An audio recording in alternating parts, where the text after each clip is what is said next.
Hello everyone, this is Manish. Welcome back to my YouTube channel Corpus Juris. प्यारे दोस्तों, आज की इस वीडियो में जो है हम लेकर आए हैं टॉट से संबंधित एक काफ़ी इम्पोर्टेंट क्वेश्चंस के बारे में। ठीक है, वो क्वेश्चन क्या है उसको हम डिस्कस कर लेंगे और काफ़ी जो है आसान शब्दों में हम उसको जो है बताएंगे। तो वो क्वेश्चन है कि क्या जो है ये जो अपकृत्य विधि है वो अपकृत्यों की विधि है या अपकृत्य विधि है। ठीक है, ये कई बार एग्ज़ाम में जो है पूछा गया क्वेश्चन है और आने वाले जो भावी एग्ज़ाम हैं, चाहे वो बिहार जुडिशरी का हो या एमपी का हो या कोई भी एग्ज़ाम हो जो लॉ से संबंधित हो, जहाँ पे जो है अपकृत्य विधि जो है यानी कि लॉ ऑफ टॉट जो है सिलेबस में हो, तो वहाँ के लिए काफ़ी जो है महत्वपूर्ण ये क्वेश्चन बन जाता है। और साथ ही साथ दोस्तों, ये पीटी के एग्ज़ाम के लिए भी काफ़ी महत्वपूर्ण यहाँ से क्वेश्चन बन जाता है कि किसके द्वारा कहा गया, किस जूरिस्ट के द्वारा कहा गया कि जो अपकृत्य विधि है, ठीक है, यह जो है एक अपकृत्य विधि है या अपकृत्यों की विधि है। ठीक है, तो यहाँ पे दो परस्पर विरोधी विचारधारा के लोग हैं। पहली विचारधारा जो अगर हम बात करें विनफील्ड की, ठीक है, इनके अनुसार क्या होता है, और दूसरी विचारधारा जिसे हम कहेंगे सामंड की विचारधारा, इनके हिसाब से क्या है। ठीक है, दोनों लोगों के विचारधाराओं को हम एक एक करके समझने की कोशिश करेंगे। तो जो विनीफील्ड हैं, इनके अनुसार जो है जो ये टॉट है, ये यानी कि ये कहते हैं कि ये अपकृत्य विधि है।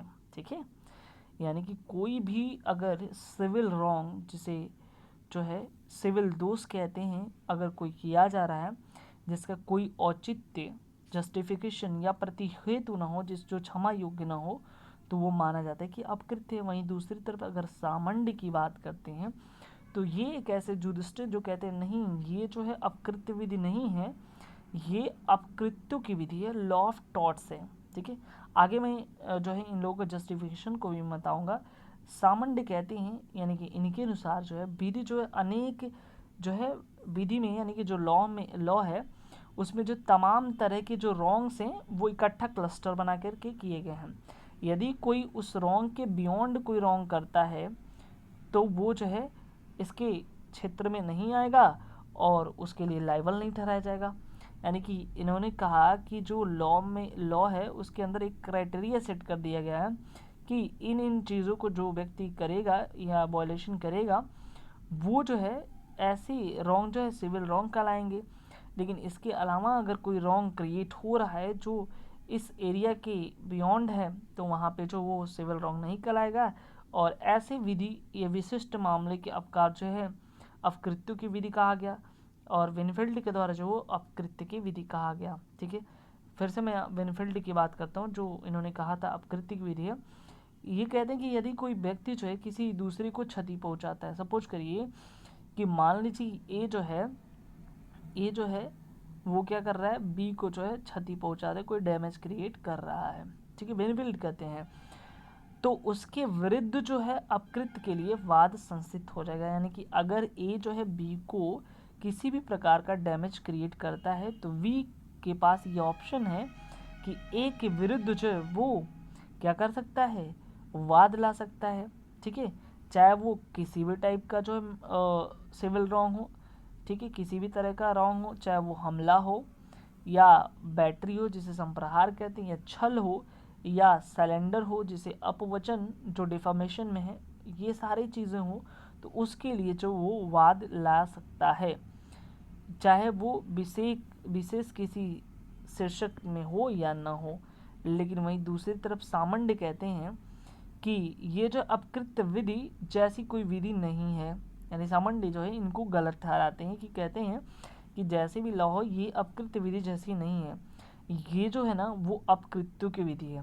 ठीक है, और आदमी तभी उत्तरदायी तो होता है जब वो जो है कोई एक नामित जो है अपराध है, इसके अंदर इन्होंने कहा कि ये काम अगर कोई व्यक्ति करेगा तो दोषी होगा, ये काम करेगा, जैसे कि आईपीसी का जो सेक्शन 378 है जो बताता है चोरी के बारे में, तो वहाँ पे डिफाइन है कि भाई जो चोरी करेगा तो ये उसके लिए जो 382 में पनिशमेंट है। तो ये चीज़ें, तो वैसे ये कहते हैं कि एक जो सिविल रॉन्ग है वो जो है बहुत सारे रॉन्ग्स को एक जगह पे बताया गया, एक क्लस्टर बनाया गया है, और उन रॉन्गों को उन जो है दोषों को अगर कोई व्यक्ति करता है तो ही वो दोषी माना जाएगा, अन्यथा उसकी जो है बियॉन्ड जा करके अगर कोई कार्य करता है जो सिविल रॉन्ग की श्रेणी में आता है तो वो जो है दोषी नहीं माना जाएगा। ठीक है।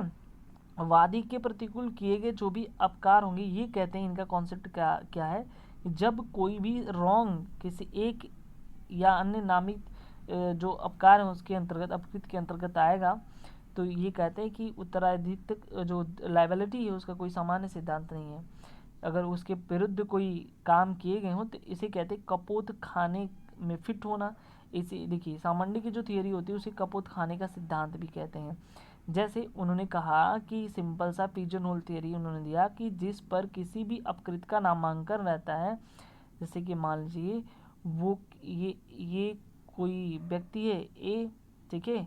अब ये क्या करता है, कोई विशेष जो है कार्य करता है बी के विरुद्ध, जिससे बी को डैमेज हो जाता है।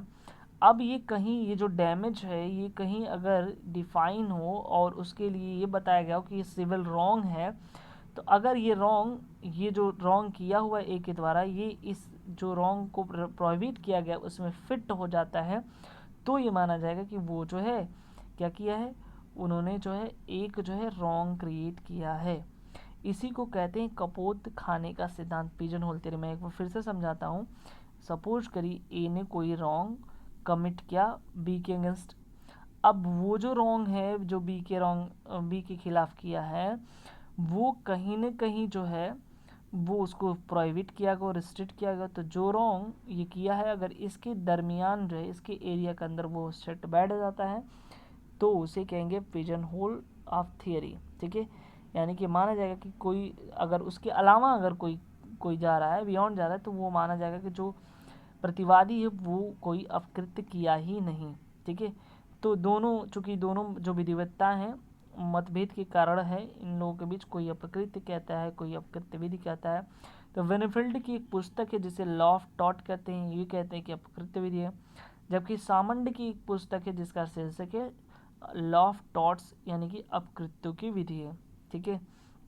तो दोनों के सिद्धांत अलग अलग समर्थन भी प्राप्त हुआ है। जैसे कि एसीबी वर्सेस वाइट का जो बात था वहाँ पे एक कॉन्सेप्ट ही था, एक प्रिंसिपल था, जहाँ अधिकार है वहाँ उपचार है। ठीक है। तो यहाँ पे जो है मान्यता प्रदान की गई थी इनके, यहाँ पे माना गया था कि ये जो है अपकृत्य असीम और अनंत है, यानी कि इनफाइनाइट है। वो जो है लिमिटेड नहीं है कि किसी के द्वारा नियंत्रित किए जा सकते हैं या उसको बांध करके एक जगह रखा जा सकता है। ठीक है।